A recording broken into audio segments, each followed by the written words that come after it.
Je bois un délicieux café. Salutations les gens. Aujourd'hui on se retrouve sur la chaîne Spatule Bros. Spatule Bro, abonne-toi parce que maintenant on va faire aussi des reviews sur la chaîne Spatule Bro. Et là, une petite review de trailer. En ce moment c'est mon dada. J'aime regarder des trailers, j'aime réagir, j'aime spéculer. C'est mon délire. En plus j'ai mon nouveau setup avec ma webcam trop stylée, mon petit éclairage choix gay. Donc on va s'éclater. Aujourd'hui on va regarder le trailer de Doctor Strange and the Multiverse of Madness. Alors, là, je vais pas te raconter de mytho. Tu sais très bien que j'ai été voir Spider-Man No Way Home, donc tu sais très bien que j'ai déjà vu ce trailer qui était en réalité la seconde scène post-générique de Spider-Man. Mais j'en ai pas parlé dans ma review parce que je me suis dit, tiens, on va attendre qu'il sorte officiellement et on fera une petite review du trailer. Mais parce que je suis un capitaliste, parce que je suis trop malin, je suis dans le turfu. Mais bien sûr, abonne-toi. Donc on va regarder ça, et puis on va le revoir ensemble, puis après on va débriefer. Voilà, parce que j'ai des petites théories, j'ai des petites interrogations, puis c'est tout. Hein? Allez, c'est parti. Oui. Ça fait genre, c'est les phrases de Spider-Man, mais c'est pas les phrases de Spider-Man. Ça c'est Mordo, ouais. Là il a Silent Hill, visiblement.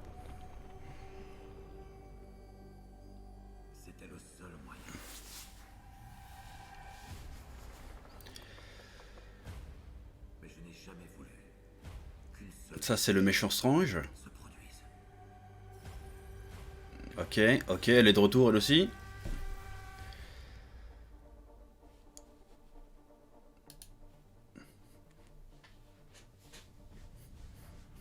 Il y a une petite zikmu. Vanda. C'est un peu le cliché de Rambo, tu sais, elle élève des brebis, elle fait un verger. Ouais, les gens ont vu la série Vendavision, elle était horrible.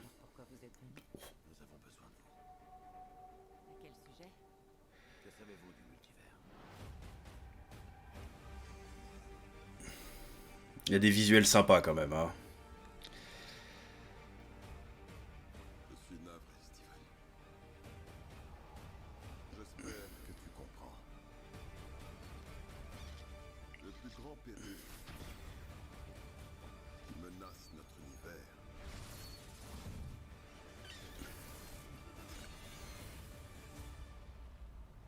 C'est toi. Ou c'est vous. Ouais, c'est toi, c'est ça. Ouais, là franchement, quand on a vu ça au cinéma, on s'est chié dessus.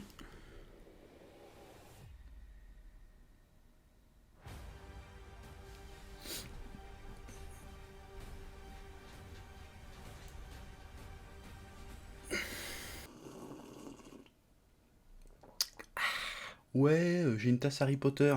Mais je suis pas fan d'Harry Potter parce que je suis un homme. Gratuit, gratuit, gratuit. Bon, blague à part. Or, première réflexion qui me vient dans ce trailer, c'est qu'il est très intriguant. Franchement, il me tease un peu. C'est le but, c'est un teaser en même temps, ça sert à ça, tu vas me dire. Mais franchement, depuis quelques temps, j'en avais déjà parlé en live, suivez-moi sur Twitch, j'avais un peu perdu d'intérêt dans le Marvel Cinematic Universe parce que je me suis dit bêtement, il n'y a plus Iron Man, il n'y a plus Captain America, Thor, est-ce que c'est toujours Thor? Il n'y a plus les Big Five, on s'en bat les couilles quoi. Et force est de constater qu'ils nous ont balancé le délire du multiverse. Et même si pour l'instant ils l'ont pas giga exploité, à part dans Spider-Man No Way Home, je suis très très curieux de voir ce qu'ils vont en faire dans Doctor Strange. Parce que t'as l'impression que le Doctor Strange ça va devenir un peu le nouvel Iron Man, en mode vas-y, c'est moi qui balance les. Enfin, ça a jamais été ça le rôle d'Iron Man, dont je dis de la merde, mais le côté vas-y, ça va être moi un peu le leader des nouveaux Avengers, parce que on va régler des problèmes d'ordre multidimensionnel, multiversel. Voilà, on a sauvé notre univers, maintenant on va sauver tous les univers, il va y avoir un délire comme ça, je pense.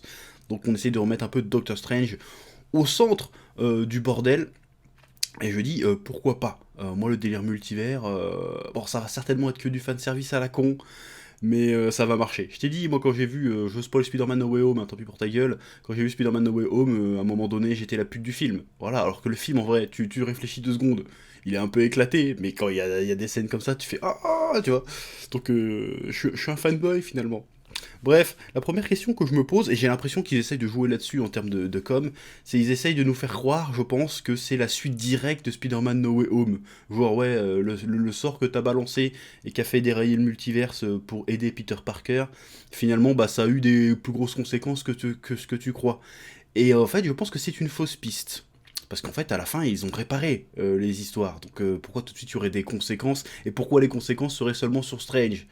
Parce que, en fait, en termes de narration, je trouve que ça ne fonctionne pas. Parce que, pour ceux qui ont vu Spider-Man No Way Home, je vais pas vous spoiler, mais à la fin, Peter Parker, Spider-Man, paye les pots cassés pour réparer la connerie qu'il a fait avec le multiverse. Il paye un lourd tribut. Donc ça serait pas très pertinent que Doctor Strange derrière paye lui aussi un autre lourd tribut. Parce qu'à la base, c'était pas forcément de sa faute si c'est parti en couille. Je pense en revanche que Doctor Strange, parce que c'est un explorateur, parce que c'est un mec curieux et un peu un but de lui-même, il se dit en fait, j'ai réussi à jouer un peu avec le multiverse et à réparer les conneries sans que ça parte trop en couille. S'il s'en souvient, parce que par rapport à No Way Home, je vais pas spoiler parce qu'on l'ont pas vu quand même. Il se dit peut-être que tiens, peut-être que je pourrais explorer d'autres trucs. Et quand tu revois sa pote du premier film, cette espèce de copine qui était pas vraiment, je sais plus comment elle s'appelle, je crois qu'elle s'appelle Rachel. J'ai pas revérifié, mais je crois qu'elle s'appelle Rachel. En tout cas, l'actrice s'appelle Rachel, ça je sais. Mais je crois que le personnage s'appelle Rachel aussi. Donc je vais l'appeler Rachel. Et si elle s'appelle pas Rachel, eh ben tant pis. Bon, finalement, j'ai pas assumé, j'ai été vérifié. En fait, son personnage s'appelle Christine, mais l'actrice s'appelle Rachel, donc ça marche. Donc ça fonctionne. Ne me juge pas. Donc on voit dans l'abondance que la Christine, à un moment donné, elle se marie. Mais elle se marie pas avec Doctor Strange, parce qu'il est dans le public comme ça.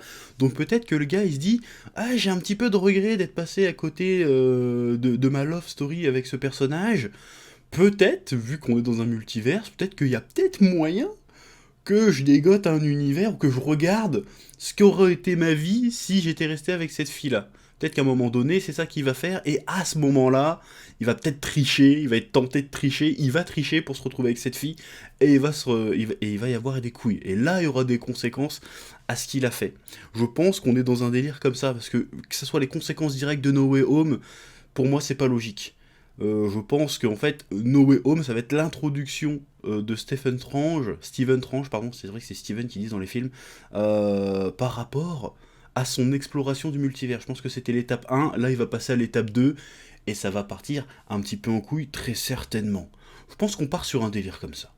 Ouais. Deuxième chose à noter, le retour de Scarlet Witch, la sorcière rouge, la sorcière pourpre, j'ai envie de te dire, incarnée par, j'allais dire Elisabeth Olsen, mais c'est pas ça son nom, mais on s'en bat les couilles, la troisième sœur Olsen, qui fait suite, pareil, aux événements de Vendavision. Alors Vendavision, personnellement, j'ai pas beaucoup aimé, parce que j'avais trouvé ça éclaté, mais bon, le sujet c'est pas Vendavision. En fait, c'est ça, Vendavision, c'était un peu le teasing et l'introduction au fait que la sorcière rouge devienne la véritable sorcière rouge. Donc, ce n'est plus une mutante, mais une espèce d'entité magique qui incarne le nexus des réalités ou une connerie comme ça. Donc, qui justifie qu'en fait, elle a le pouvoir d'être un être multiversel, ce qui veut dire qu'elle a un lien forcément avec le multivers, et qui justifie que Doctor Strange va la chercher. Par contre, pourquoi Doctor Strange n'est pas intervenu dans les événements de Vendavision? Ta gueule. Voilà, on ne sait pas. Et du coup, c'est un petit peu bizarre. Et c'est un problème que j'ai avec les séries Marvel, et on en reparlera certainement dans ma petite review d'Hawkeye, c'est qu'en fait, les séries Marvel ne sont que des longues bandes annonces de 6 ou 7 épisodes pour des événements qui vont arriver dans les films. Et c'est un petit peu relou. Du coup, je trouve que dans Vendavision, on se fait un peu chier juste pour amener aux événements de Doctor Strange 2. Voilà, bref, donc elle revient, quel va être son rôle va-t-il être si important que ça? Est-ce que ça va être un peu la méchante cachée? Je ne sais pas, en tout cas, si à un moment donné, il y a un combat de sorciers entre la sorcière rouge et Doctor Strange, je pense que ça va péter un peu plus que Doctor Strange Spider-Man, même s'il était très sympa, mais bon, on n'est pas sur le même plan de pouvoir ou de trucs comme ça. Par contre, je préfère largement son costume dans la série Vendavision. Ça, c'était la très très bonne surprise pour ma part de la série Vendavision. C'était le costume final de Scarlet Witch, qui était très stylé, qui était très Avenger des années 90, si je dis pas de bêtises, qui était vraiment très très réussi, avec sa nouvelle coupe de cheveux et tout, son petit maquillage, elle était vraiment très très stylée. Et je trouve dommage qu'ils aient modifié ce design. parce qu'en fait, il était parfait, en fait, comme il était, parce qu'il faisait à la fois un petit côté X-Men Magneto, et à la fois un petit côté Avenger, un petit côté vraiment MCU.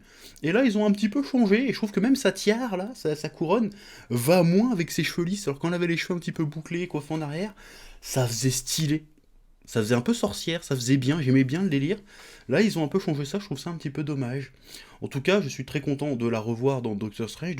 En fait, Doctor Strange, j'aime bien le côté que maintenant Doctor Strange, vas-y, il va visiter un petit peu toutes les licences. Ouais. Il croise plusieurs personnages, j'aime bien. Il croise Spider-Man, il croise la sorcière rouge et d'autres personnages. J'aime bien le côté, vas-y, on mélange un peu vraiment le multiverse. Il a vraiment un impact dans le MCU. J'aime bien ça. Oui. Il avait croisé Thor aussi d'ailleurs. Donc ça j'aime bien ce délire. Oui. Ensuite on a aussi visiblement le retour de Mordo. Donc Mordo en fait dans la chronologie du MCU on l'a pas vu depuis un petit moment. Ça fait 5-6 ans en fait que le gars à la fin de Doctor Strange 1 il part en croisade parce qu'il dit ouais il y a trop de sorciers. Donc tous ceux qui méritent pas d'être sorciers je vais aller les buter. Et puis finalement il en bute que un à la fin et puis on en entend plus jamais parler. Et visiblement il a pas tué grand monde parce qu'à la fin d'Avenger Endgame il y a les sorciers de Camartage qui arrivent, ils sont quand même une bonne centaine. Donc tu te dis, le gars, bon, il a foutu quoi pendant les 5-6 ans qui s'est passé, il est parti, il a fait la sieste, qu'est-ce qui s'est passé?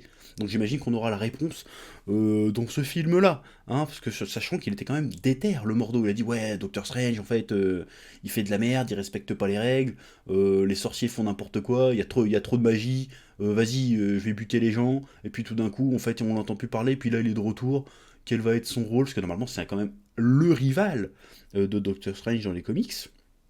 Donc je suis très curieux de voir un peu son rôle qu'il va avoir là-dedans. Est-ce que ça va être un espèce d'allié pas allié, un allié temporaire, un méchant? Je suis curieux de voir son rôle là-dedans. Je trouve que le personnage n'a pas été très bien exploité jusqu'à présent.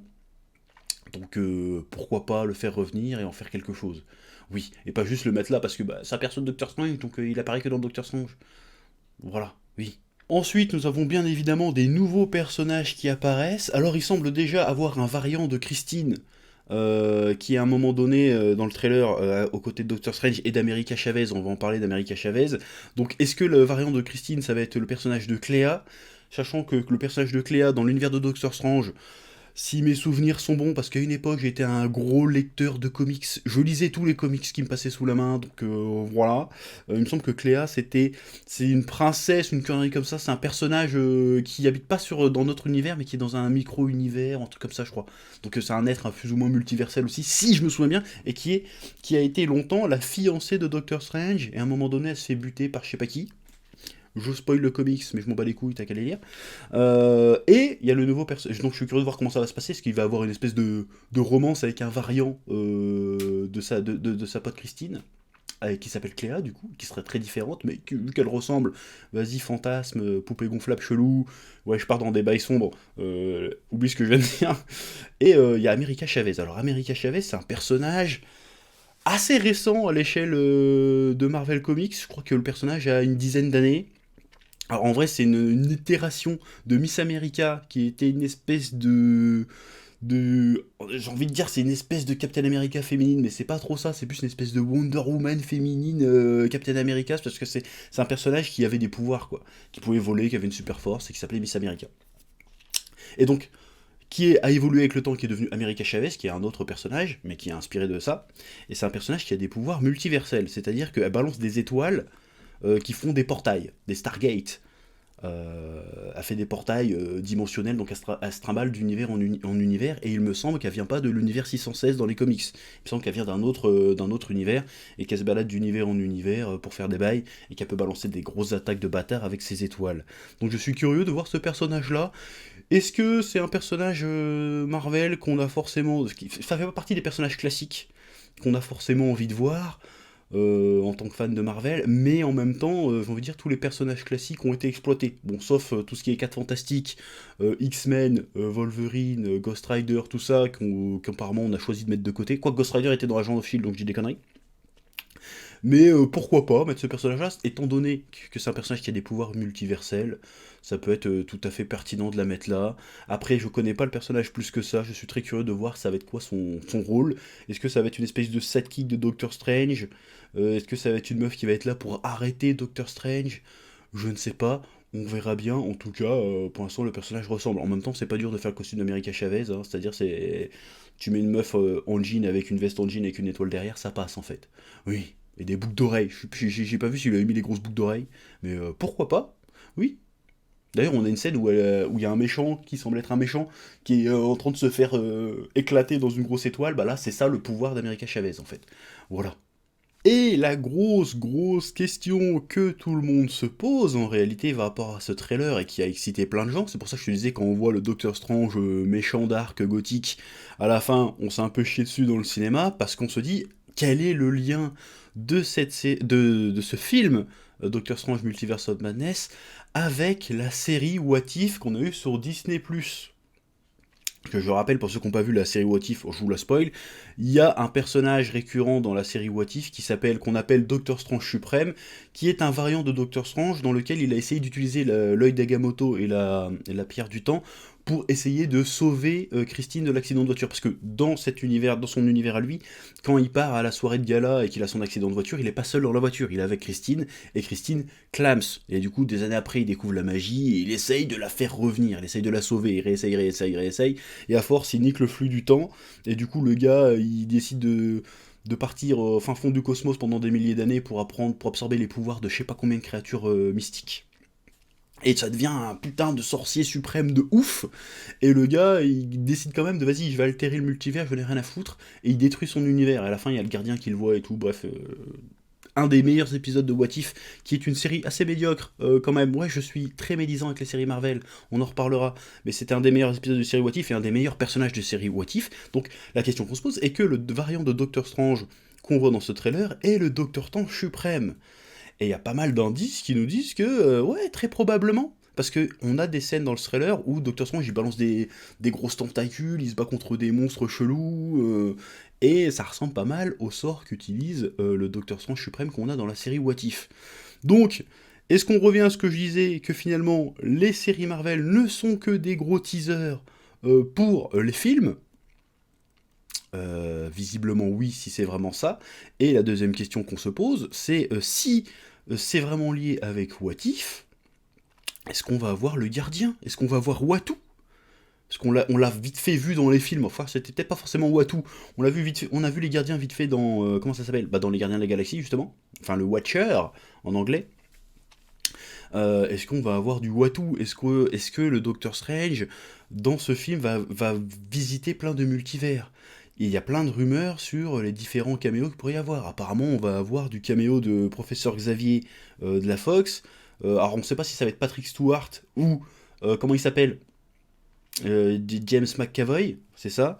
Apparemment, on risque de voir du Wolverine, on risque de voir du Fatalis et tout. Donc apparemment, il va avoir pas mal de clins d'œil. On risque même de voir du Red Richard à un moment donné, selon les dernières rumeurs. Donc apparemment, les caméos qu'on a eu dans Spider-Man No Way Home, apparemment, c'est du pipi de chat à côté de ce qu'on va avoir dans Doctor Strange Multiverse of Madness. Parce qu'apparemment, ils vont vraiment lâcher les ballons, ils vont y aller en mode, vas-y, on a le multiverse, on a toutes les licences, vas-y, viens, on fait un truc de fou. Sachant que ça correspond à peu près avec le prochain event, ouais, je sors les mots des comics, parce que apparemment, le prochain film Avengers, ce serait Secret Wars. Secret Wars, si ma mémoire est bonne, c'est une histoire complètement...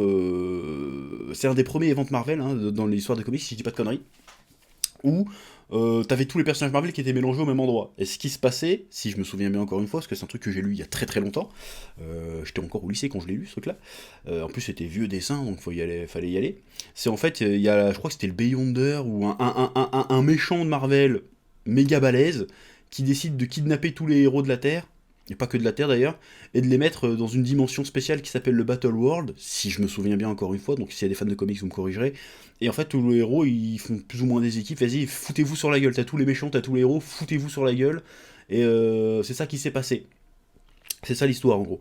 Et ils en ont fait plusieurs des Secret Wars dans les comics depuis, et dans une des plus récentes, si je dis pas de bêtises, il y a même l'univers Ultimate qui s'est mélangé et tout.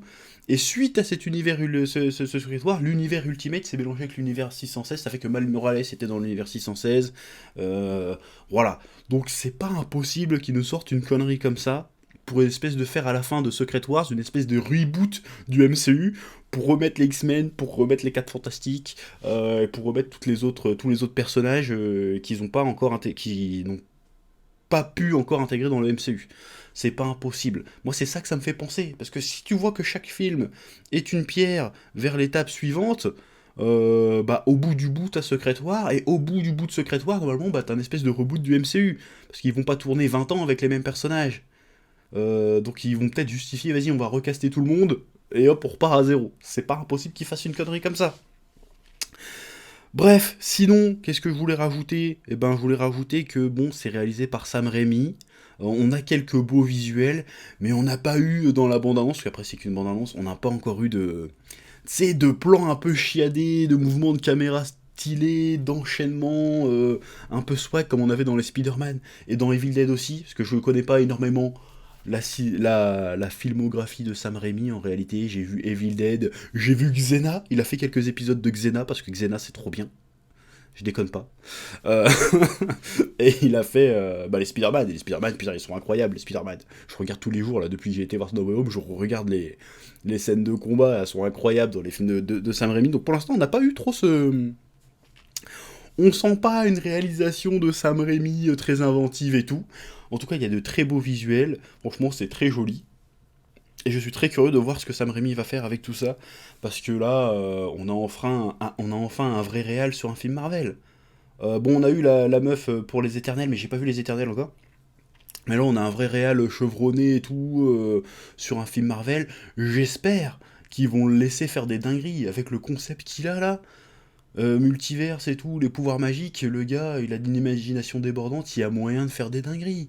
Donc faites-nous des dingueries. Alors on nous avait vendu que le film aurait un ton un peu horrifique. Pour l'instant, on l'a pas trop vu. Dans la bande-annonce, on l'a pas trop vu. Mais, encore une fois, j'ai confiance. Voilà. Donc voilà, je suis pas méga hypé pour le MCU depuis quelques années. J'ai déjà dit, enfin depuis Endgame. Mais No Way Home, malgré tous les défauts qu'il a, il m'a fait grave plaisir.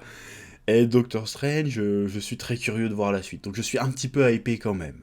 Voilà. Bon, bref, c'est à peu près tout ce que j'avais à dire sur ce petit trailer, sur mes petites impressions, sur mes petits pronostics sur ce film. Puis on en reparlera au prochain trailer. Et puis évidemment, on fera la petite review quand il sortira, bien sûr. Sur ce, abonne-toi à la chaîne si t'es un nouveau sur Spatule Bro, parce qu'en fait on va continuer les concepts habituels, hein. On va faire des jeux, on va faire des vidéos de bouffe, tout ça, mais on va aussi faire des petites reviews de temps en temps, enfin de temps en temps, je vais en faire plein en fait, parce qu'on me demande souvent de parler plein de trucs, et je lui dis, bah si je mets sur menu manga, sur le chef otaku, ça fait un peu beaucoup de vidéos, alors que sur ces chaînes on s'en bat les couilles, je peux blinder, c'est pas grave. Donc, abonne-toi à Spatule Bro, pour des nouvelles vidéos, déjà dans les jours qui viennent, il y en aura certainement d'autres qui arrivent, et puis je te dis à bientôt, et que la passion te guide. Ouais.